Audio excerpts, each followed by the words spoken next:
ஸ்ரீ சாய்நாத ஸ்தவன மஞ்சரி. ஸ்ரீ கணேசனை வணங்குகிறேன்.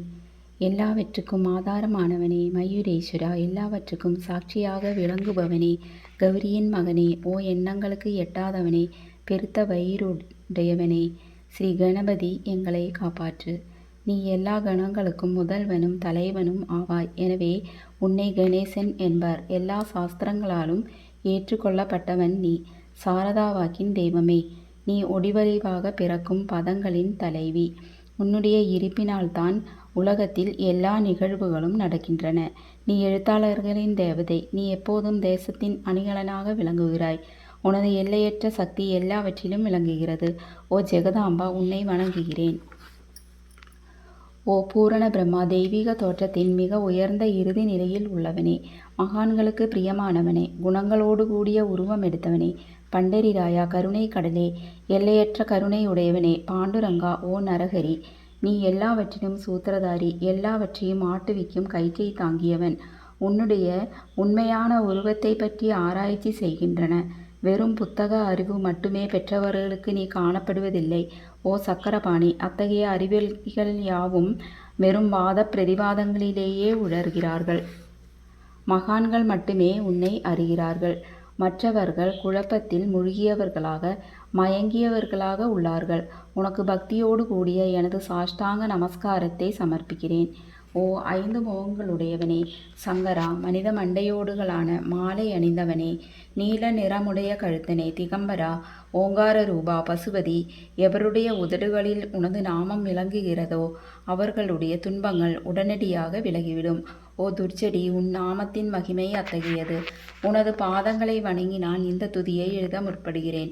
நீலகண்டா, இதற்கு உனக்கு முழுமையான உதவியை எல்லா விதத்திலும் எனக்கு அளிப்பாயாக. இப்போது அத்ரி மகிழ்ச்சியின் குமாரனான தத்தாத்திரேயரையும், லக்ஷ்மி தேவியின் குலதெய்வமான விஷ்ணுவையும், ஸ்ரீ துக்காராம் முதலான எல்லா மகான்களையும், பின்னர் பக்தர்கள் அனைவரையும் வணங்குகிறேன். சாய்நாதா, உமக்கு வெற்றி உண்டாக. பாவிகளை உயிர்ப்பிப்பவரே, அருள் நிறைந்தவரே, இப்போது உமது பாதங்களில் எனது சிரத்தை வைக்கிறேன். எனக்கு பயமற்ற நிலையை அளிப்பாயாக. நீ பூரணமான பிரம்மஸ்வரூபம், சுகங்களின் இருப்பிடம், மனிதர்களின் சிறந்தவரே. நீயே விஷ்ணு. எவருடைய பாதி உடலாக உமாதேவி இருக்கிறாளோ அந்த காமனை எரித்த சிவனும் நீயே. நீ மனித உருவமெடுத்த பரமேஸ்வரன். நீ ஞானவானத்தின் கதிரவன். நீ கருணை கடல். நீ பிறப்பிறப்பாகிய பிணிக்கு மருந்து. நீ ஏழை எளியவர்களின் சிந்தாமணி. நீ உனது பக்தர்களை தூய்மைப்படுத்தும் கங்கா நதி. சம்சார கடலில் மூழ்குபவர்களுக்கு நீ ஓடம், அஞ்சுபவர்களுக்கு புகழிடம் நீ. இந்த பிரபஞ்சத்தின் மூல காரணமாக எந்த பரிசுத்தமான சைதன்யம் விளங்குகிறதோ, ஓ கருணை கடலே, அது நீயே. இந்த பிரபஞ்சம் உனது ஒரு விளையாட்டு. நீர் பிறவியற்றவர். உமக்கு இறப்பும் இல்லை. நன்கு ஆழ்ந்து விசாரித்து பார்த்து இறுதி நிலையில் அடையப்பட்ட முடிவு இது. பிறப்பு இறப்பு இவை இரண்டும் அஞ்ஞானத்திலான் தோன்றியவை. ஓ மகாராஜா, நீர் அவை இரண்டினும் கொஞ்சம் கூட பற்றற்றவராக உள்ளீர். நீர் ஓடையில் வெளிப்பட்டது என்றால் அது அங்கேயே தோன்றியதாக ஆகுமா?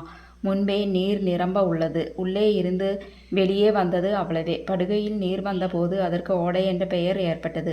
நீர் இல்லாவிட்டில் அது வெறும் படுகையே. பெருகுவது வற்றி விடுவது பற்றி நீர் சற்றும் பொருட்படுத்துவதே இல்லை.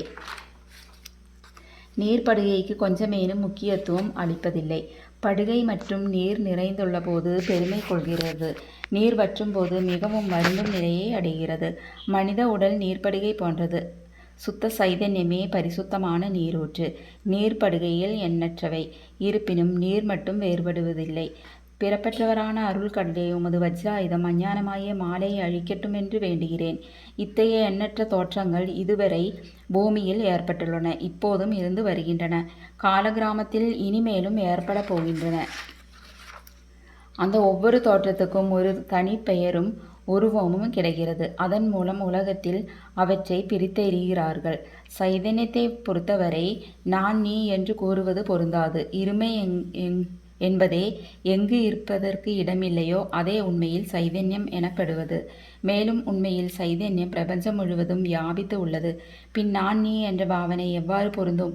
மேகத்திலிருந்து பிறக்கும் நீர் ஒரே தன்மையானது. பூமியின் மேல் இறங்கிய பிறகு அதற்கு பற்பல வேறுபாடுகள் ஏற்படுகின்றன. கோதாவரி நதிப்படுகை புனிதம் வாய்ந்ததென்பது தீர்மானிக்கப்பட்ட உண்மை. அதனை தீர்மானிப்பதற்கு பூமியில் நல்ல தன்மை, தீய தன்மை ஆகியவையே உதவி செய்கின்றதென்பதை நோக்கவும். மேகத்தினின்று வந்த நீரின் புனிதத்தை எந்த பூமி பாகம் மாற்றவில்லையோ அந்த பாகத்தை சாஸ்திரம் நிறைந்தவர்கள் கோதா என அழைத்தார்கள். மற்ற இடங்களில் வீழ்ந்த நீர் அந்த மண்ணின் குணத்தை ஏற்றுக்கொண்டது. தோற்றத்தின் போது இனிமையாயிருந்தது. நீர் அசுத்தமாகவும் கசப்பாகவும் உப்பாவும் ஆயிற்று. அவ்வாறே, ஓ குருவரா, எந்த சரீரத்தில் 6 வைரிகளின் மாசு ஏற்படவில்லையோ அந்த புனிதமான சரீரத்துக்கு மகான் என்ற பெயர் பொருந்தும். எனவே மேன்மையும் புனிதமும் பொருந்திய மகான்களை அந்த கோதாவரி என்றே கூறுகிறேன். எல்லா ஜீவர்களிலும் உங்களது தகுதி மிக சிறந்ததாக உள்ளது. பிரபஞ்சத்தின் ஆரம்ப காலத்திலிருந்தே கோதாவரி ஏற்பட்டு உள்ளது. நீரும் முழுமையாக நிரம்பி உள்ளது. இன்று வரை அதற்கு குறைவு ஏற்படவில்லை. ராவணனுடைய வைரி கோதாவரியின் கரைக்கு வந்தபோது இருந்த அதே நீர் இன்று வரை எவ்வாறு இருக்கும் என்று பாருங்கள். படுகை மற்றும் அதே நீர்க்கடலை அடைந்தது. நீர்ப்படுகையின் புனிதத்தன்மை மற்றும் இன்று வரை நிரந்தரமாக உள்ளது. ஒவ்வொரு ஆண்டும் பழைய நீர் சென்று புதிய நீர் படுகையின் உள்ளே வருகிறது. பாபா, அதே நியாயம் உங்களுக்கும் பொருந்தும். ஒவ்வொரு நூற்றாண்டும் ஒரு ஆண்டை போலவும் அந்த நூற்றாண்டில் தோன்றிய சாதுக்கள் நீரை போலவும் அவர்கள் மிகப்பெரிய மகான்கள் அலைகள் போலவும் உவமிக்கப்படுகிறார்கள். இந்த மகான்களின் உருவமாகிய கோதாவரியில் முதல் ஆண்டில் சனதர், சனகர், சனந்தனர் முதலியோரின் வெள்ளம் ஏற்பட்டது. பின்னர் நாரதர், தும்புரு, துருவன், பிரகலாதன், பலிராஜா, சபரி, அங்கதன், வாயுகுமாரன், விதுரர், கோபர்களும் கோபிகைகளும் தோன்றினார். இவ்வாறு இன்று வரை ஒவ்வொரு நூற்றாண்டிலும் ஒன்றின் பின் ஒன்றாக வெள்ளம் ஏற்பட்டது. நான் அதனை வர்ணிப்பதற்கு இயலாதவனாக உள்ளேன். ஓ சாயிநாதா, இந்த நிகழும் நூற்றாண்டில் மகான்களின் தோற்றமாகிய கோதாவரியில் நிச்சயமாக உமது வெள்ளம் வந்துள்ளது. எனவே உமது திவ்ய சரணார விந்தங்களுக்கு வந்தனை செய்கிறேன். மகாராஜா, எனது துர்க்குணங்களை கொஞ்சம் கூட பொருட்படுத்த வேண்டாம். நான் ஏழை, எளியவன், அஞ்ஞானி, பாவியலுக்குள்ளே தலை சிறந்தவன், எல்லா துர்க்குணங்களும் பொருந்தியவன். ஆனால் என்னை நிராகரிக்க வேண்டாம். பரிசக்கல் இரும்பினுடைய குறைகளை பொருட்படுத்துவதில்லை. கோதாவரி நதி தன்னையடைந்த கிராமத்து சிறு ஓடைகளை திருப்பி அனுப்புவதில்லை. உங்களுடைய அருள் நோக்கை செலுத்தி என்னிடமுள்ள எல்லா தீய குணங்களையும் விரைவாக அழித்துவிடுங்கள். அடியேனுடைய வேண்டுதல் இதுவே. பரிசக்கலின் தொடர்பு ஏற்படும் இரும்பின் இரும்புத்தன்மை அழிக்கப்படாவிட்டால் குருநாதா, அது பரிசக்கலின் பெருமைக்கு இழக்கு. என்னை பாவியாகவே இருக்கும்படி வைக்காதீர். தாங்கள் தாழ்வும் அடைய வேண்டாம். நீங்கள் பரிசக்கல், நான் இரும்பு. எனது அவமானம் உமதே என்பதை பாருங்கள். குழந்தை எப்போதும் தவறுகள் செய்கிறது, ஆனால் தாய் சினம் கொள்வதில்லை. இதை நினைவில் கொண்டு எனக்கு உங்கள் அருளாகிய பிரசாதத்தை அளிப்பீராக. ஓ சத்குரு சாயிநாதா, நீயே எனது கற்பகத்தரு. சம்சார சாகரத்தை கடக்க உதவும் சிறந்த படகும் நீயே. நீ காமதேனு, சிந்தாமணி. நீ ஞானவானத்தின் கதிரவன். நீ நற்குணங்களின் பெரும் சுரங்கம். சொர்க்கத்திற்கு செல்ல உதவும் படிக்கல்லும் நீயே. ஓ புண்ணியங்களின் இருப்பிடமே, சுத்திகரிப்பவரின் சிறந்தவரே, சாந்தமூர்த்தியே, ஆனந்தத்தின் உறைவிடமே, பிரம்மஸ்வரூபா, பரிபூரணனே, வேறுபாடு அற்றவனே, ஞானக்கடலே, ஓ ஞானத்தின் உருவமே, மனிதர்களின் சிறந்தவனே, பொறுமை, சாந்தி ஆகியவற்றின் உறைவிடமே, பக்தர்களின் இளைப்பாறுமிடமே என்பால் மகிழ்வு நிறைந்த உன் அருள் நோக்கி செலுத்துவீராக.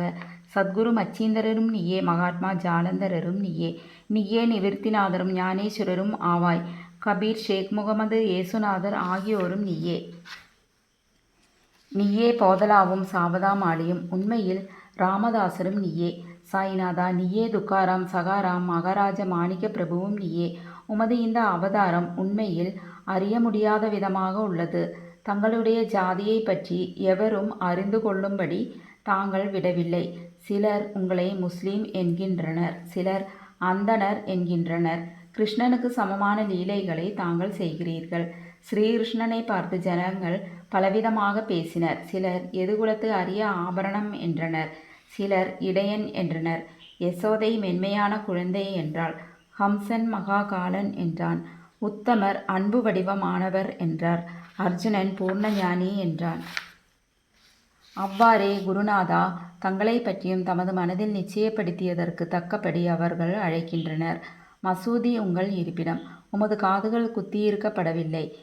உங்களது பாதியா சடங்கையும் பார்த்துவிட்டு உங்களை முஸ்லீம் என்று கூறுவது பொருத்தமாகவே உள்ளது. அவ்வாறே கருணை உருவமான உமது அக்னி வழிபாட்டை பார்த்து நீங்கள் ஹிந்துதான் என்று எங்கள் மனதில் நிச்சயம் ஏற்பட்டது. ஆனால் வெளிவிவகாரங்களில் உள்ள இத்தகைய வேறுபாடுகள் தர்க்கவாதிகளே விரும்புவார்கள். உண்மையான ஞானத்தின் ஆர்வமுள்ள பக்தர்கள் அவற்றுக்கு கொஞ்சமும் முக்கியத்துவம் அளிக்க மாட்டார்கள். நீங்கள் பிரம்மத்தின் நிலையில் விளங்குகிறீர்கள். உங்களுக்கு ஜாதியும் கோத்திரமும் இல்லை. நீர் எல்லோருக்கும் குருமூர்த்தியும் ஆதிகாரணமாகவும் உள்ளீர். முஸ்லீம் இந்துக்களிடையே பகைமை ஏற்பட்டதால் அவர்களை ஒற்றுமைப்படுத்துவதற்காக மசூதி அக்னி இரண்டையும் ஏற்று பக்தர்களுக்கு உங்கள் லீலைகளை காட்டினீர். தாங்கள் ஜாதி மதங்களுக்கு அப்பாற்பட்டவர். நீங்கள் பிரம்மமே. உண்மையில் நீங்கள் அது தத்துவமசி. நீங்கள் உண்மையில் தர்க்கங்களுக்கு அப்பாற்பட்டவர். உங்கள் முன்னால் எவ்வளவோ தர்க்க விதர்க்கங்கள் நிகழ்ந்தன. அங்கே எனது சாதாரண மொழிகள் எப்படி ஏற்கப்படும்? ஆனால் உங்களை பார்க்கும் பொழுது என்னால் மௌனமாக இருக்க முடியவில்லை. துதி செய்வதற்கு உலக வழக்கின் பதங்களே சாதனமாக உள்ளன. உங்களுடைய அருள் நோக்கை செலுத்தி என்னிடமுள்ள எல்லா தீய குணங்களையும் விரைவாக அழித்துவிடுங்கள். அடியேனுடைய வேண்டுதல் இதுவே. பரிசக்களின் தொடர்பு ஏற்படும் இரும்பின் இரும்புத்தன்மை அழிக்கப்படாவிட்டால் குருநாதா அது பரிசக்களின் பெருமைக்கு இழக்கு. என்னை பாவியாகவே இருக்கும்படி வைக்காதீர். தாங்கள் தாழ்வும் அடைய வேண்டாம். நீங்கள் பரிசக்கள், நான் இரும்பு. எனது அவமானம் உமதே என்பதை பாருங்கள். குழந்தை எப்போதும் தவறுகள் செய்கிறது. ஆனால் தாய் சினம் கொள்வதில்லை. இதை நினைவில் கொண்டு எனக்கு உங்கள் அருளாகிய பிரசாதத்தை அளிப்பீராக. ஓ சத்குரு சாயிநாதா, நீயே எனது கற்பகத்தரு. சம்சார சாகரத்தை கடக்க உதவும் சிறந்த படகும் நீயே. நீ காமதேனு சிந்தாமணி. நீ ஞானவானத்தின் கதிரவன். நீ நற்குணங்களின் பெரும் சுரங்கம். சொர்க்கத்திற்கு செல்ல உதவும் படிக்கல்லும் நீயே. ஓ புண்ணியங்களின் இருப்பிடமே, சுத்திகரிப்பவரின் சிறந்தவரே, சாந்தமூர்த்தியே, ஆனந்தத்தின் உறைவிடமே, பிரம்மஸ்வரூபா, பரிபூரணனே, வேறுபாடு அற்றவனே, ஞானக்கடலே, ஓ ஞானத்தின் உருவமே, மனிதர்களின் சிறந்தவனே, பொறுமை சாந்தி ஆகியவற்றின் உறைவிடமே, பக்தர்களின் இளைப்பாறுமிடமே என்பால் மகிழ்வு நிறைந்த உன் அருள் நோக்கி செலுத்துவீராக.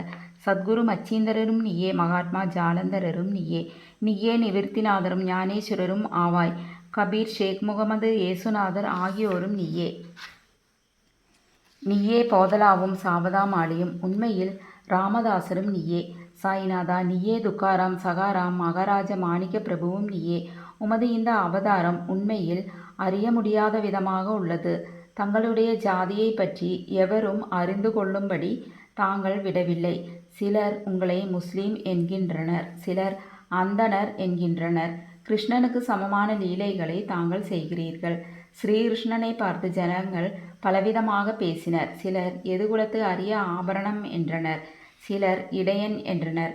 யசோதை மென்மையான குழந்தை என்றாள். ஹம்சன் மகாகாலன் என்றான். உத்தமர் அன்பு வடிவமானவர் என்றார். அர்ஜுனன் பூர்ணஞானி என்றான். அவ்வாறே குருநாதா தங்களை பற்றியும் தமது மனதில் நிச்சயப்படுத்தியதற்கு தக்கபடி அவர்கள் அழைக்கின்றனர். மசூதி உங்கள் இருப்பிடம். உமது காதுகள் குத்தியிருக்கப்படவில்லை. உங்களது பாதியா சடங்கையும் பார்த்துவிட்டு உங்களை முஸ்லீம் என்று கூறுவது பொருத்தமாகவே உள்ளது. அவ்வாறே கருணை உருவமான உமது அக்னி வழிபாட்டை பார்த்து நீங்கள் ஹிந்துதான் என்று எங்கள் மனதில் நிச்சயம் ஏற்பட்டது. ஆனால் வெளிவிவகாரங்களில் உள்ள இத்தகைய வேறுபாடுகள் தர்க்கவாதிகளே விரும்புவார்கள். உண்மையான ஞானத்தின் ஆர்வமுள்ள பக்தர்கள் அவற்றுக்கு கொஞ்சமும் முக்கியத்துவம் அளிக்க மாட்டார்கள். நீங்கள் பிரம்மத்தின் நிலையில் விளங்குகிறீர்கள். உங்களுக்கு ஜாதியும் கோத்திரமும் இல்லை. நீர் எல்லோருக்கும் குருமூர்த்தியும் ஆதிகாரணமாகவும் உள்ளீர். முஸ்லீம் இந்துக்களிடையே பகைமை ஏற்பட்டதால் அவர்களை ஒற்றுமைப்படுத்துவதற்காக மசூதி அக்னி இரண்டையும் ஏற்று பக்தர்களுக்கு உங்கள் லீலைகளை காட்டினீர். தாங்கள் ஜாதி மதங்களுக்கு அப்பாற்பட்டவர். நீங்கள் பிரம்மமே. உண்மையில் நீங்கள் அது தத்துவமசி. நீங்கள் உண்மையில் தர்க்கங்களுக்கு அப்பாற்பட்டவர். உங்கள் முன்னால் எவ்வளவோ தர்க்க விதர்க்கங்கள் நிகழ்ந்தன. அங்கே எனது சாதாரண மொழிகள் எப்படி ஏற்கப்படும்? ஆனால் உங்களை பார்க்கும் பொழுது என்னால் மௌனமாக இருக்க முடியவில்லை. துதி செய்வதற்கு உலக வழக்கில் பதங்களே சாதனமாக உள்ளன. எனவே உங்கள் அருளாசியுடன் பதங்களால் என்னென்ன வர்ணனைகள் ஏற்படுகின்றனவோ அவற்றை எப்போதும் செய்வேன். மகான்களின் தகுதி கடவுளின் தகுதியை விட வேறுபட்டதும் மிக உயர்ந்ததும் ஆகும். சாதுக்களின் அருகில் எனது உனது என்ற வேறுபாடுகளுக்கு சிறிதேனும் இடமில்லை. ஹிரண்யகசிபுவுக்கும் ராவணனுக்கும் கடவுளை வெறுத்ததன் மூலம் மரணம் ஏற்பட்டது. இத்தகைய சம்பவம் ஒன்று கூட மகான்களின் கரத்தால் நிகழவில்லை. அரசன் கோபிசந்தன் ஜாலந்தரரை சாணக்குவியலில் புதைத்தான். ஆனால் அந்த மகான் மனம் வருந்தவில்லை. மாறாக அந்த அரசனை சம்சார சூழலிலிருந்து விடுவித்து அமரனாகச் செய்துவிட்டார். இத்தகைய மகான்களின் மேன்மையை எவ்வாறு வர்ணிப்பேன்? மகான்கள் இதமளிக்கும் கஸ்தூரி போன்றவர்கள். அவர்களது அருள் அதன் நறுமணம் போன்றது. மகான்கள் ரசம் நிரம்பிய கரும்பு போன்றவர்கள். அவர்களது அருள் அந்த ரசத்தின் இன்சுவை போன்றது. மகான்கள் இதமளிக்கும் கஸ்தூரி போன்றவர்கள். அவர்களின் கருணை ஒளிமயமானது. மகான்கள் சுகம் தரும் சந்திரனை போன்றவர்கள். அவர்களது அருள் சந்திரனுடைய ஒளி போன்றது. மகான்கள் நல்லவர்களிடமும் தீயவர்களிடமும் ஒரே விதமாக நடந்து கொள்கிறார்கள். மாறாக பாவிகளிடமோ எல்லையற்ற அன்புள்ளவர்களாக உள்ளார்கள். கோதாவரி நதியின் நீரில் அழுக்கடைந்த துணிகளே துவைக்கப்படுவதற்காக வருகின்றன. சுத்தமானவை கோதாவரி என்று வெகு தொலைவில் பெட்டியிலேயே தங்கிவிடுகின்றன. பெட்டியில் வைக்கப்பட்டிருந்த அந்த துணியும் ஒரு முறை கோதாவரியின் படுகையில் நன்றாக துவைக்கப்படுவதற்காக வந்தது. இந்த உவமையில் பெட்டிதான் வைகுண்டம், நீங்களே கோதாவரி. நம்பிக்கையே படித்துறை, ஜீவாத்மாக்களே துணிகள். 6 வித விவகாரங்களே அவைகளை பற்றியுள்ள அழுக்கு. உங்களது பாதார விந்தங்களை தரிசிப்பதே கோதாவரி ஸ்நானமாகும். எல்லா அழுக்குகளையும் போக்கி சுத்தப்படுத்துவதில் நீர் மிகுந்த சாமர்த்தியசாலி. சம்சாரத்தில் உழலும் ஜனங்களாகிய நாங்கள் மேலும் மேலும் அழுக்குப்படிந்தவர்களாக உள்ளோம். எனவே மகான்களின் தரிசனம் பெறுவதற்கு உரிமை பெற்றவர்கள் நாங்கள். கோதாவரி நதியில் நீர் நிரம்பி உள்ளது. படித்துறையில் துவைக்கப்படுவதற்கான அழுக்கு துணிகள் உள்ளன. அவை அப்படியே துவைக்கப்படாமல் கிடந்தால் அது உண்மையில் கோதாவரிக்கு இழுக்கு ஆகும். நீங்கள் அடர்ந்த நிழலும் குளிர்ச்சியும் தரும் சிறந்த மரம். நாங்கள் உண்மையில் பாதசாரிகள். கதிரவன் தாபத்திரயங்களாகிய வெயிலால் எங்களை சுட்டெரிக்கின்றான். அவனுடைய தாபத்திலிருந்து கருணை கூர்ந்த ஓ குருநாதா, எங்களை காப்பாற்றும். உங்கள் நல்லருளின் குளிர் நிழல் இவ்வுலகில் கப்பாற்பட்ட தன்மையுடையது. மரத்தின் அடியில் அமர்ந்தும் ஒருவன் மேலிருந்து வெயிலை உணர்வானாகில் அந்த மரத்தை எவர் நிழல் தரும் மரம் என்று கூறுவர்? உமது அருளின்றி உலகில் நன்மை என்பது ஏற்படுவதில்லை. தர்மத்தை நிலைநிறுத்துவதற்காக சேஷசாயி அர்ஜுனனுக்கு நண்பன் ஆனான். விபீஷ்ணன் சுக்ரீவனுடைய அருளினாலேயே அரசன் ஸ்ரீராமனின் அருகாமையை அடைந்தான். மகான்களின் மூலமாகத்தான் ஸ்ரீஹரி மேன்மை அடைந்தார். எந்த பிரம்மத்தை பற்றி வேதங்களில் கூட வர்ணிக்கப்படவில்லையோ அத்தகைய பிரம்மத்தை உலகத்தில் சகுனமாகச் செய்து வெக்கப்பட வைத்தார் மகான்கள். தாமாஜி என்ற பக்தர் வைகுண்டபதியும் ருக்மணி வரனுமாகிய இறைவனை ஒரு மகான் தாழ்ந்த குலத்தவனாக உருவெடுக்கும்படி செய்தார். சோகாமேளா என்ற பக்தர் ஜெகதாத்மா ஆன இறைவனை தமது எருமைகளின் சவத்தை எடுக்கும்படி செய்தார். மகான்களின் பெருமையை உணர்ந்த ஜெகஜீவனாகிய இறைவன் அவர்களுக்காக தண்ணீரும் சுமந்தான். உண்மையில் மகான்கள் சச்சிதானந்த பிரபுவாகிய இறைவன் எஜமானர்கள் ஆவார்கள். இப்போது அதிகம் சொல்வதற்கு எனக்கு வரவில்லை. நீயே எங்களுடைய தாயும் தந்தையும். ஓ சத்குரு சாயிநாதா, ஷீரடி கிராமத்தில் வசிப்பவரே, பாபா, உமது லீலைகளின் உண்மையான பொருளை எவரும் அறியவில்லை. அவ்வாறிருக்க எனது வெற்று வார்த்தைகள் எவ்வாறு அவற்றை விளக்க முடியும்? சொல்லுங்கள். ஜீவன்களுக்கு உயிர் பலிக்கும் பொருட்டு தாங்கள் ஷீரடிக்கு வந்தீர்கள். அகல்களில் நீர் ஊற்றி விளக்கேற்றி நீங்கள் எரிய வைத்தீர்கள். 7 சாண் நீளமுள்ள குறுகிய மரப்பலகையை நீங்கள் படுத்துக்கொள்ளும் கட்டிலாக்கி உங்கள் யோக சாமர்த்தியத்தின் சக்தியை பக்தர்களுக்கு காட்டினீர்கள்.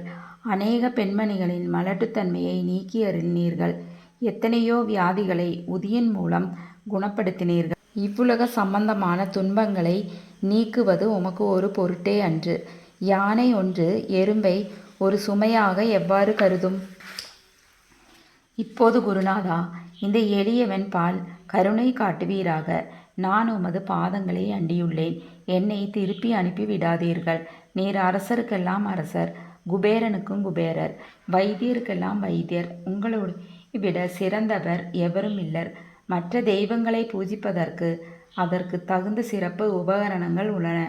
ஆனால் உம்மை பூஜிப்பதற்கு உலகத்தில் பொருட்களே இல்லை. சூரியனுடைய இல்லத்தில் தீபாவளி பண்டிகை வந்ததென்றால் எப்பேற்பட்ட பொருட்களை கொண்டு அதை கொண்டாடுவோம். சமுத்திரத்தின் தாகத்தை தீர்க்க இவ்விடத்தில் நீர் இல்லை. நெருப்பை உஷ்ணப்படுத்த எங்கிருந்து அக்னி கொண்டு வருவது? ஓ ஸ்ரீ சமர்த்த குருநாதா, பூஜைக்குரிய பொருட்கள் யாவும் உமது ஆத்மாவின் அம்சமாய் உள்ளன. மேற்கூறப்பட்டவை எல்லாம் தத்துவ திருஷ்டியால் கூறப்பட்ட பேச்சுக்களே அன்றி என் மனதில் அனுபவத்தால் ஏற்பட்டவை என்று அனுபவமின்றி கூறப்படும் பதஜாலங்களே வீணேயாகும். போகட்டும், உலக வழக்கில் உள்ளபடி உமக்கு நான் பூஜை செய்யலாம் என்றால் அதனை செய்வதற்கு தேவையான திறமை எனக்கு இல்லை எனது குருநாதா. பலவித கற்பனைகளை செய்து உமக்கு பூஜை செய்கிறேன். அருள் மிகுந்தவரே, அடியேனுடைய அத்தகைய பூஜையை ஏற்றுக்கொள்வீராக. இப்போது அன்பு கண்ணீரால் உமது பாதங்களை கழுவுகிறேன். உண்மையான பக்தியாகிய சந்தனத்தை அரைத்து உமக்கு பூசுகிறேன். எனது அழகிய பதங்களாகிய இந்த கஃனியை உமக்கு அணிவிக்கிறேன். பிரேமை என்ற மலராகிய மாலையை உமது கழுத்தில் அணிவிக்கிறேன். எனது துர்குணங்களாகிய தூபத்தை உமக்கு முன்பு எரிய விடுகிறேன். அது மிக தீய பொருளாகிலும் அதனின்றி தீய வாசனை எழுவதில்லை. சத்குருவிற்கு முன்பு அன்றி வேறெங்கும் தூபம் எரிய விடப்படுகிறதோ அங்கெல்லாம் தூப பொருட்களுக்கு ஏற்படும் நிலை வருமாறு தூப திரவியத்துக்கு அக்னியின் ஸ்பரிசம் ஏற்பட்ட மாத்திரத்தில் அதனது நறுமணம் என்ற நல்ல குணம் அதனை விட்டுவிட்டு சென்று விடுகிறது. உமக்கு எதிரே இதற்கு மாறாக நிகழ்கிறது. தீய தன்மைகள் அக்னியில் எரிந்து விடுகின்றன. உலகம் பார்த்து மகிழும்படி சத்குணம் எவ்வித குறைவுமின்றி தங்கிவிடுகின்றது. மனிதனுடைய தீய குணங்கள் யாவும் எரிந்த பின் மனம் மாசற்றதாகி விடுகிறது. கங்கையில் உள்ள மாசுக்கள் நீங்கியவுடன் அவள் இயல்பாகவே புனிதம் அடைகிறாள். மாயை மோகம் என்ற தீபத்தை உனக்கு சுற்றுகிறேன். அதன் மூலம் எனக்கு வைராகியம் என்ற ஒளி கிடைக்கும். உனக்கு அமர்வதற்கு சுத்தமான நம்பிக்கை என்ற சிம்மாசனத்தை அளிக்கிறேன். அதனை ஏற்று பக்தி என்ற நைவேத்தியத்தையும் எடுத்துக்கொள்வாயாக. பக்தி நைவேத்தியத்தை நீ உண்டுவிட்டு அதன் ரசத்தை எனக்கு கொடு. ஏனெனில் நான் உனது பச்சிளம் குழந்தை. உனது பாலில் எனக்கு உரிமை உண்டு. எனது மனதை உமக்கு தட்சிணையாக அர்ப்பணிக்கிறேன். அதனால் கர்த்திருவம் என்பது எந்த விதத்திலும் என்னிடம் இருக்காது. இப்போது பிரார்த்தனையோடு உனக்கு சாஷ்டாங்க நமஸ்காரம் செய்கிறேன். ஓ புண்ணிய ஸ்லோகா சாய்நாதா, அதனை தாங்கள் ஏற்றுக்கொள்வீராக. பிரார்த்தனாஷ்டகம். சாந்தமான மனமுடையவரே, சிறந்த அறிவுடையவரே, சாய்நாதா, அருள் நிறைந்தவரே, கருணை கடலே, சத்தியசுரூபமானவரே, மாயாகிய இருளை அழிப்பவரே, ஜாதி மதங்களுக்கு அப்பாற்பட்டவரே, சாதனையின் முடிவை அடைந்தவரே, எண்ணங்களுக்கு அப்பாற்பட்டவரே, கருணைக்கு உறவிடமே, சீரடி கிராமத்தில் உறைபவரே, ஓ சாய்நாதா, எங்களை காப்பாற்றும், எங்களை காப்பாற்றும். ஞானமாகிய கதிரவனே, ஞானத்தை அளிப்பவரே, எல்லாவித நன்மைகளையும் செய்பவரே, பக்தர்களின் இதயத்தில் உலவும் அன்னமே, உமது பாதங்களை அடைந்தவரை காப்பவரே, சிருஷ்டி செய்யும் பிரம்மா நீ, காக்கும் தெய்வமான லக்ஷ்மியின் கணவன் விஷ்ணுவும் நீயே. உண்மையில் முவ்வுலகங்களையும் லயமலையச் செய்யும் ருத்திரரும் நீயே. நீர் இல்லாத இடம் இவ்வுலகத்தில் எங்கும் இல்லை. சாய்நாதா, நீர் எல்லாம் அறிபவர், எல்லோரின் இதயத்திலும் உறைபவர். எனது எல்லா குற்றங்களையும் மன்னிக்க வேண்டும் என்று வேண்டுகிறேன். பக்தியின்மை, சந்தேகங்கள் போன்ற அலைகள் விரைவில் நீக்குவீராக. நீர் பசு, நான் பச்சிலம் கன்று. நீர் சந்திரன், நான் சந்திரகாந்தக்கள். உங்கள் பாதங்களின் கங்கா நதியின் சுரூபமானவை. அவற்றை நான் பக்தியோடு வணங்குகிறேன். இப்போது உமது அடைக்கலம் அளிக்கும் அருள்மயமான கரங்களை எனது சிரத்தின் மேல் வைப்பீராக. எனது வருத்தங்களையும் கவலைகளையும் நீக்குவீராக. இந்த கனு தங்கள் பணியாளன் இந்த பிரார்த்தனாஷ்டகத்தை கூறி நான் சாஷ்டாங்க நமஸ்காரம் செய்கிறேன். எனது பாவங்களையும் துன்பங்களையும் ஏழ்மையையும் உடனடியாக நீக்குவீராக. நீர் பசு, நான் கன்று; நீர் தாய், நான் குழந்தை. என் விஷயத்தில் மனதில் கடினம் கொள்ள வேண்டாம். நீர் மலைகிரியிலுள்ள சந்தன மரம்; நான் முள்ளடர்ந்த புதர். நீர் புனிதமான கோதாவரி நீர்; நான் பெரும் பாவி. ஓ குருநாதா, உனது தரிசனம் ஏற்பட்ட பிறகு என்னிடத்திலுள்ள துர்குணங்கள் என்ற மாசு அவ்வாறு தங்கியிருக்குமாகில் உம்மை சந்தனம் என்று எவர் கூறுவர்? கஸ்தூரியில் அண்மையை அடைந்த மண்ணும் உயர்வாக மதிக்கப்படுகிறது. மலர்களின் அண்மையால் நாரும் தலையை உயர்ந்த இடத்தை பெறுகிறது. மகான்களின் தன்மையும் இத்தகையதே. அவர்களை எந்தெந்த பொருட்களையெல்லாம் ஏற்றுக்கொள்கிறார்களோ அவற்றை உயர்ந்த நிலைகளை அடைகிறார்கள். சிவபெருமான் விபூதி, கோவணம், நந்தி ஆகியவற்றை ஏற்றுக்கொண்டதால் எல்லா திக்குகளிலும் அந்த பொருட்களுக்கு மிகவும் மதிப்பு ஏற்பட்டுள்ளது. இடையர்களை மகிழ்விக்கும் பொருட்டு எந்த பிருந்தாவனத்திலும் யமுனை நதிக்கரையிலும் ஜெகத்துக்கெல்லாம் இறைவனானவன் தைகாலா என்ற விளையாட்டை விளையாடினான். ஞானிகள் அவ்விளையாட்டையும் உயர்வாக மதிக்கிறார்கள். அவ்வாறே நான் தூராசாயினும் உண்மையடைந்துள்ளேன்.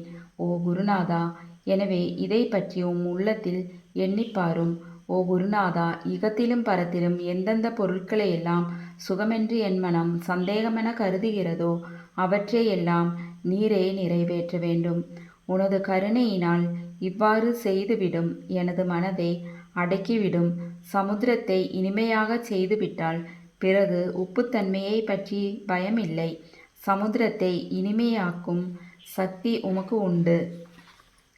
எனவே தாஸ்கனுவின் இந்த வேண்டுதலை நிறைவேற்றுவீர்.